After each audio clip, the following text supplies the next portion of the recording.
walking down the boulevard. Got no directions, we've been lost from the start.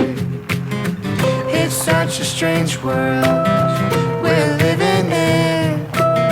So many things to see, but where do we begin?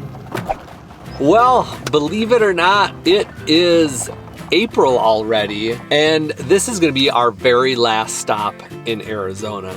You guys saw us at the Grand Canyon last week, and this week's stop is a place we've never been before. We just pulled up. It looks pretty cool, the Petrified National Forest. Erin's been stoking it up the entire drive. I'm a believer that it's gonna be a good time, and you're going to convince me that it's one of the most exciting and unique hidden gems in the state of Arizona. I hope so, because you were kind of like, petrified wood, boring. But right now, we are at the Crystal Forest Museum and Gift Shop, which is at the south entrance of the Petrified National Forest. And this is a free spot to overnight, to boondock. Pretty cool. We got our own little covered picnic area and everything.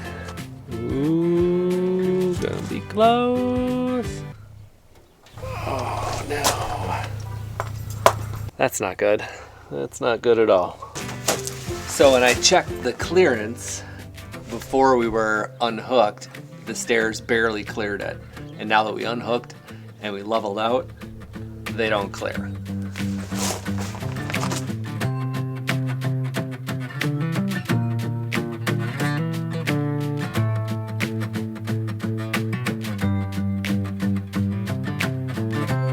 Yeah, that was really dumb of me.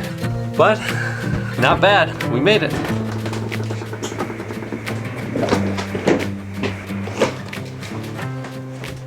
What a cool spot. I can't believe there's places like this that are still just free. It's like an old campground, but they obviously don't have that many visitors anymore, so they want to have as many people come and visit them. I'm kind of interested in a piece of petrified wood. I don't know how much it is. I read inside the national park, obviously, you do not, take the petrified wood. But outside of the national park, it's more owned by private people, so they can sell it if they want to. And we saw all types of petrified wood shops all around from Hallbrook down to here. Hopefully it's not too expensive. Watch your head. I should have had us park away from that, and I thought we cleared it fine. You didn't see that, but as soon as we unhitched, the stairs wouldn't go down. What did you do? I had to unlevel our RV and tilt it to the one side. Really? Yeah. And then open the stairs and then re-level it? Exactly, yeah. Open the stairs, let them hang down, and then re-level. It wasn't a big deal. Well, I'm glad that you were resourceful in that situation and we got inside. June's hot and tired. She laid down out there. Oh. I love these little stumps because it's like, is it a rock or is it wood? And that's the whole lesson of today. And my mind is about to be blown when we go into the gift shop, the museum, and of course, the national park.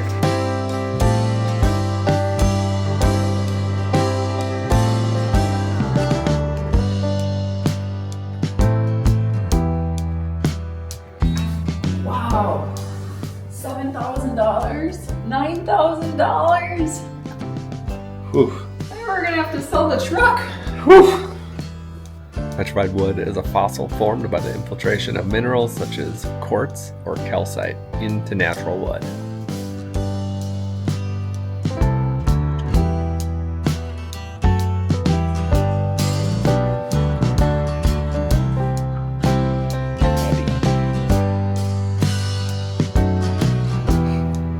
Would you wear that? Out on a big hike? Yeah, in the petrified forest. Sounds like it's shady back there.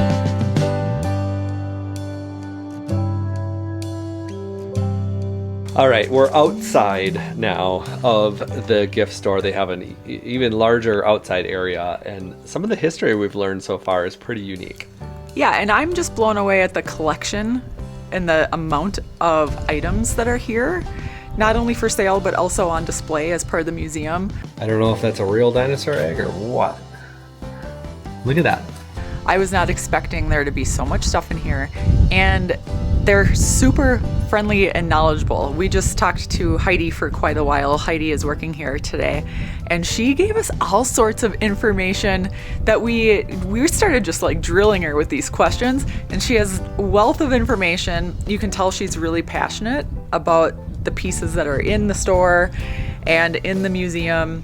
And now I'm almost like overwhelmed, like, man, how do you even pick something out in here? But it's cool because they have fossils, they have the rocks, they have all sorts of crystals and gems. They have a lot of Navajo local native stuff. And it's just like whatever way you're attracted to, there's definitely something for you.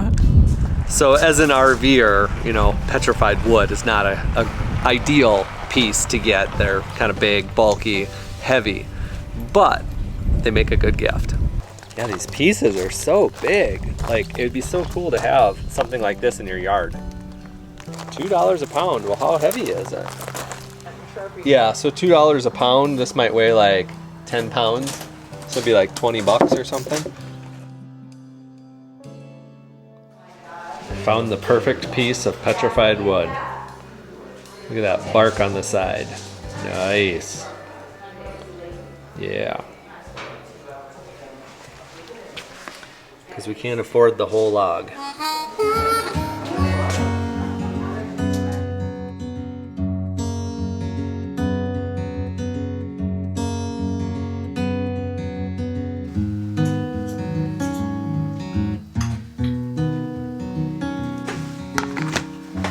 Who's ready for lunch? This is day number 1 of a week-long travel week where we're going to be traveling every single day. And in these cases, it's really important that you have food prepared so that's easy to cook or just ready to reheat and eat. I was just going to go into the gift store and get a petrified hot dog.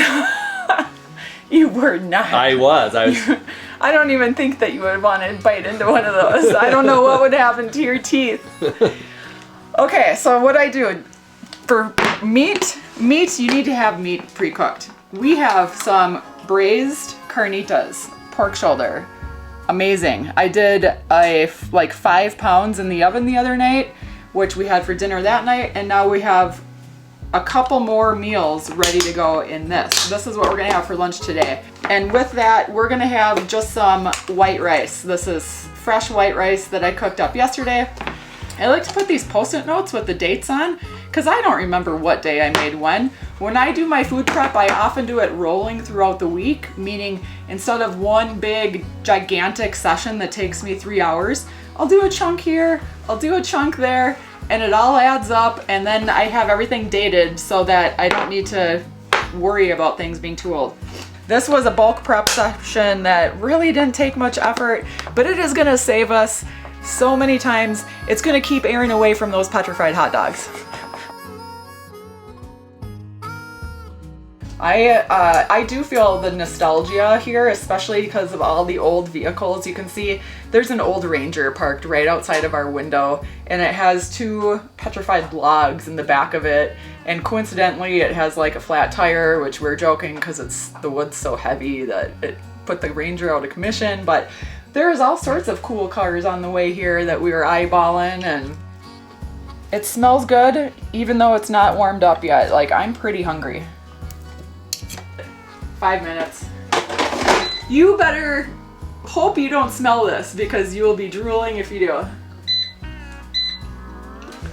Leaving an RV park, we're fully charged up on power. And the sun, I've been talking about it. It's almost summertime now, guys.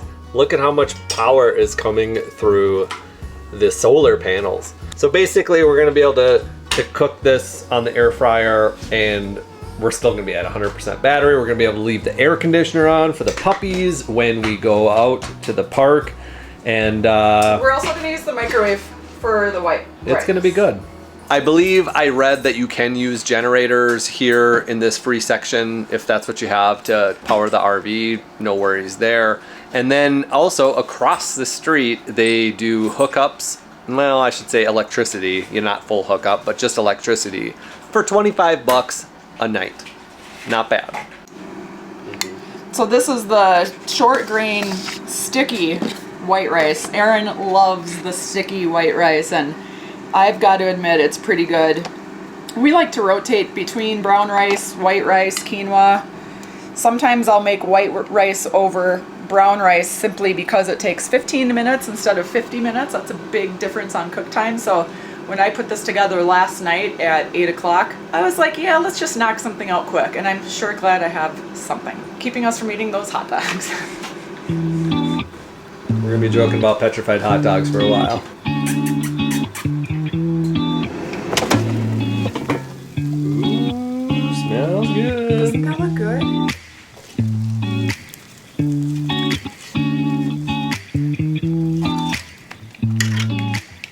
That pork is better on the second day. You say that every time.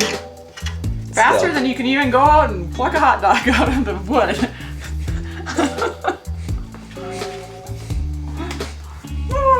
Yum. Well, the campground is starting to fill in a little bit. There's, I don't know, maybe 6 rigs here so far.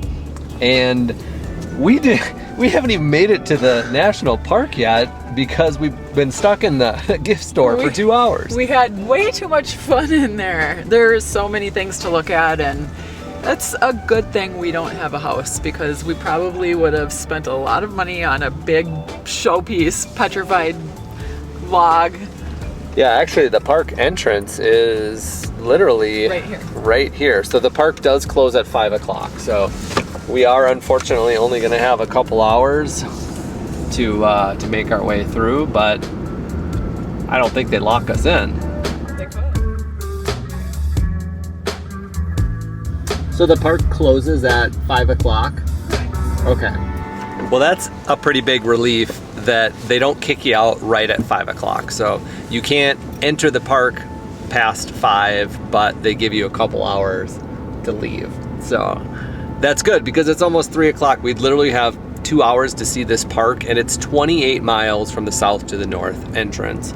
And I feel like that's gonna be pushing it a little bit. We need like 3.5 hours. Hey, maybe we need 2 hours, maybe we need 4 hours. The important thing is we doubled our window so we don't have to sweat it.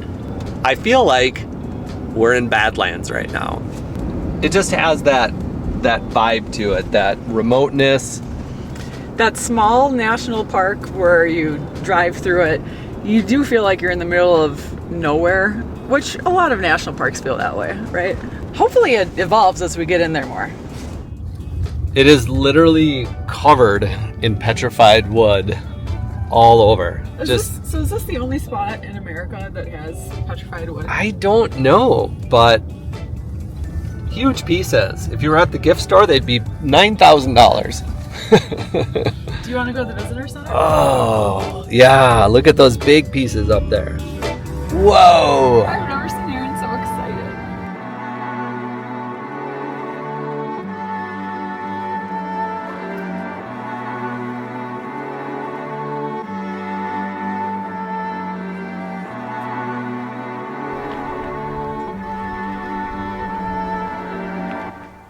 All right, first impressions of this national park.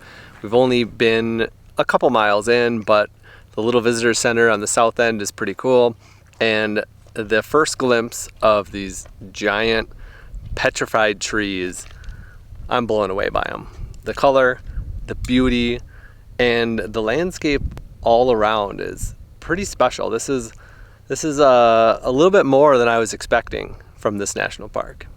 I agree. It's more than what I was expecting. I really didn't know what to expect. I think in my head I pictured like this very small display of a petrified wood tree, like a singular, and they're everywhere. They're blasted everywhere. From the big, long chunks of trees that we walked by just now to all these little scattered segments of trees. And that's where your creativity really is gets curious on how in the world did things end up like this? Like, what processes did they go through? How long did it go through? How is everything so scattered?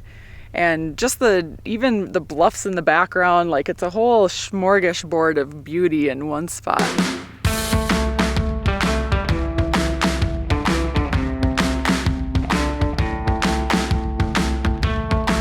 A dog poop station. We're always happy to see those.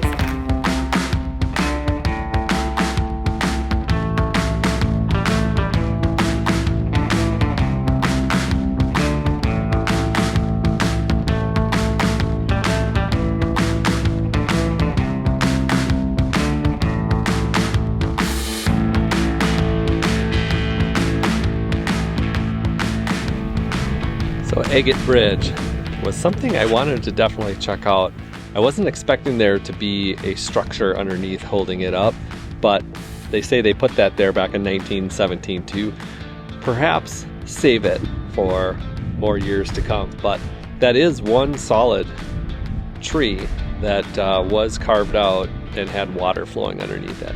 Yeah, Pretty cool. it is. And this information board, I think, does a really good job of like putting into layman's terms how the petrified forest became what it is. The trees that were alive in the forest fell into a river, then they became buried in the river by river sediments, and then there was like volcanic ash that came into the river that reacted with the tree, turned it into quartz and other substrates, and then voila, you have your petrified forest.